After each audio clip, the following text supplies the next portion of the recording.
നമസ്കാരം. IT സെഗ്മെന്റിലെ രണ്ടാമത്തെ ഏറ്റവും വലിയ കമ്പനിയായ ഇൻഫോസിസിന്റെ ക്വാർട്ടർലി റിസൾട്ട് ഇന്ന് മാർക്കറ്റ് അവറിന് ശേഷം പുറത്തുവന്നു. മാർക്കറ്റ് എസ്റ്റിമേഷനെ മിസ് ചെയ്ത ക്വാർട്ടർലി റിസൾട്ടാണ്. കൂടാതെ തുടർച്ചയായ മൂന്നാം പ്രാവശ്യവും മാനേജ്മെന്റ് കമ്പനിയുടെ റവന്യൂ ഗൈഡൻസ് റെഡ്യൂസ് ചെയ്യുകയും ചെയ്തു. ഇന്ന് ഇൻഫോസിസ് എന്ന സ്റ്റോക്ക് ഫ്ലാറ്റ് പോസിറ്റീവ് ക്ലോസിംഗ് നൽകുകയും 1520 പ്രവർത്തനം അവസാനിപ്പിക്കുകയും ചെയ്തു. 6.19 ലക്ഷം കോടി രൂപയുടെ മാർക്കറ്റ് ക്യാപ്പുള്ള കമ്പനിയുടെ വാല്യൂഷൻ 25.42, ഡിവിഡൻഡ് ഈൽഡ് 2.34%. 6 മാസം കൊണ്ട് സ്റ്റോക്ക് 14% റിട്ടേൺ ആണ് നൽകിയത്. സ്റ്റോക്കിൻ്റെ 52 വീക്ക് ഹൈ 1619. ഇൻഫോസിസിൻ്റെ ക്വാർട്ടർലി റിസൾട്ടിലെ വിശദാംശങ്ങളിലേക്ക് കടക്കാം. കമ്പനിയുടെ പ്രോഫിറ്റ് ഇയർ ഓൺ ഇയറിൽ 7.3% ഇടിഞ്ഞ് 6106 കോടിയായി മാറി. മണി കൺട്രോൾ ഉൾപ്പെടെയുള്ള ബ്രോക്കേജ് ഏജൻസികൾ 6244 കോടി രൂപയുടെ പ്രോഫിറ്റാണ് പ്രതീക്ഷിച്ചത്. ഇവിടെ അനലിസ്റ്റിൻ്റെ എസ്റ്റിമേഷനെ കമ്പനി മിസ് ചെയ്യുകയും ചെയ്തു. കൂടാതെ സീക്വൻഷ്യലി നോക്കുകയാണെങ്കിൽ പ്രോഫിറ്റ് 1.7% ഇടിഞ്ഞത്.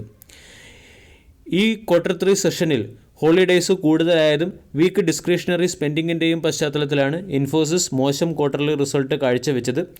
ഇൻഫോസിസിൻ്റെ Q3 റിസൾട്ട് മോശമായിരിക്കുമെന്ന് ആൾറെഡി മാർക്കറ്റിന് അറിയാമായിരുന്നു. ഇതുകൂടാതെ ഇൻഫോസിസിൻ്റെ റവന്യൂ ഗൈഡൻസ് മാനേജ്മെൻറ്റ് തുടർച്ചയായ മൂന്നാം പ്രാവശ്യവും റെഡ്യൂസ് ചെയ്തു. മാർച്ച് ക്വാർട്ടറിൽ റവന്യൂ ഗൈഡൻസ് 1 മുതൽ 3.5% റെഡ്യൂസ് ചെയ്തത്. അത് സെപ്റ്റംബർ ക്വാർട്ടറിൽ 1 മുതൽ 2.5% റെഡ്യൂസ് ചെയ്യുകയും ഇപ്പോൾ അതായത് Q3 1.5 മുതൽ 2% ഇപ്പോൾ റവന്യൂ ഗൈഡൻസ് റെഡ്യൂസ് ചെയ്യുകയും ചെയ്തു. തുടർച്ചയായി മാനേജ്മെൻറ്റ് റവന്യൂ ഗൈഡൻസ് റെഡ്യൂസ് ചെയ്യുന്നത് സ്റ്റോക്കിനെ സംബന്ധിക്കുന്ന ഒരു നെഗറ്റീവ് അപ്ഡേറ്റ് ആണ്. കൺസോളിഡേറ്റഡ് റവന്യൂ ഇയർ ഓൺ ഇയറിൽ 1.3% ഉയർന്ന് 3821 കോടിയായി മാറി.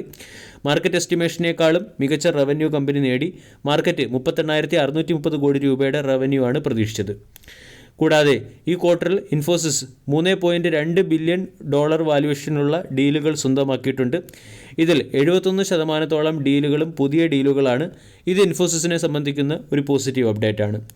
Generative artificial intelligence, digital and cloud system providing, efficiency, automation തുടങ്ങിയ സെക്ടറുമായി ബന്ധപ്പെട്ട ലാർജ് ഡീലുകളാണ് ഇൻഫോസിസിന് ലഭിച്ചത്.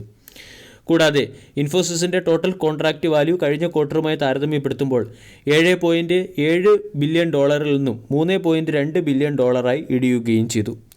മോശം ക്വാർട്ടർലി റിസൾട്ട് ആയിരിക്കും ഇൻഫോസിസ് കാഴ്ചവെക്കുക എന്നുള്ളത് പല ബ്രോക്കേജ് ഏജൻസികളും പല റിസർച്ച് ഗ്രൂപ്പുകളും മുമ്പ് പ്രഖ്യാപിച്ചത് തന്നെയാണ്.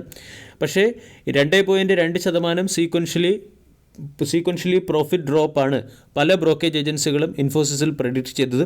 അതുമായി താരതമ്യപ്പെടുത്തുമ്പോൾ ഇൻഫോസിസിന് അത്ര വലിയ പ്രോഫിറ്റ് ഡ്രോപ്പ് വന്നിട്ടുമില്ല.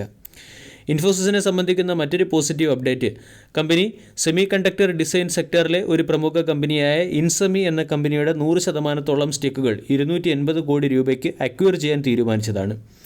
ഇൻസെമിയെ അക്വയർ ചെയ്യുന്നത് വഴി ഇൻഫോസിസിൻ്റെ engineering, research and development capabilities improve ആകാൻ സാധ്യതയുണ്ട്. കൂടാതെ ഡിജിറ്റൽ ട്രാൻസ്ഫോർമേഷൻ ജേർണിയിൽ ഇത് ഒരു വലിയ മുതൽക്കൂട്ടായി മാറുകയും ചെയ്യും. ഇപ്പോൾ ഇലക്ട്രോണിക് ഗാഡ്ജറ്റുകളിലും കൂടാതെ ഇലക്ട്രിക് വെഹിക്കിളിലുമൊക്കെ ഒഴിച്ചുകൂടാൻ പറ്റാത്ത ഒരു ഘടകമാണ് semiconductor chip. Semiconductor ചിപ്പിനുള്ള ഡിമാൻഡ് ഓരോ ദിവസം കഴിയും തോറും വർദ്ധിച്ചു വരികയുമാണ്.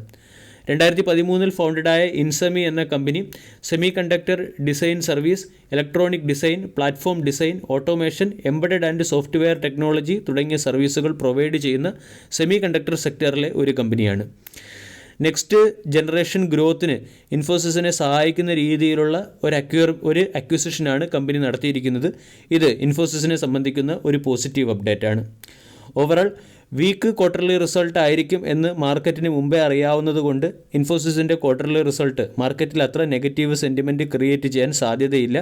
കൂടാതെ ഒരു സെമി കണ്ടക്ടർ കമ്പനിയെ അക്വയർ ചെയ്ത് ഫ്യൂച്ചർ ഗ്രോത്ത് ഓപ്പർച്യൂണിറ്റി സജീവമായതുകൊണ്ട് നാളെ ചിലപ്പോൾ ഇൻഫോസിസ് എന്ന സ്റ്റോക്ക് പെർഫോം ചെയ്യാനും സാധ്യതയുണ്ട്.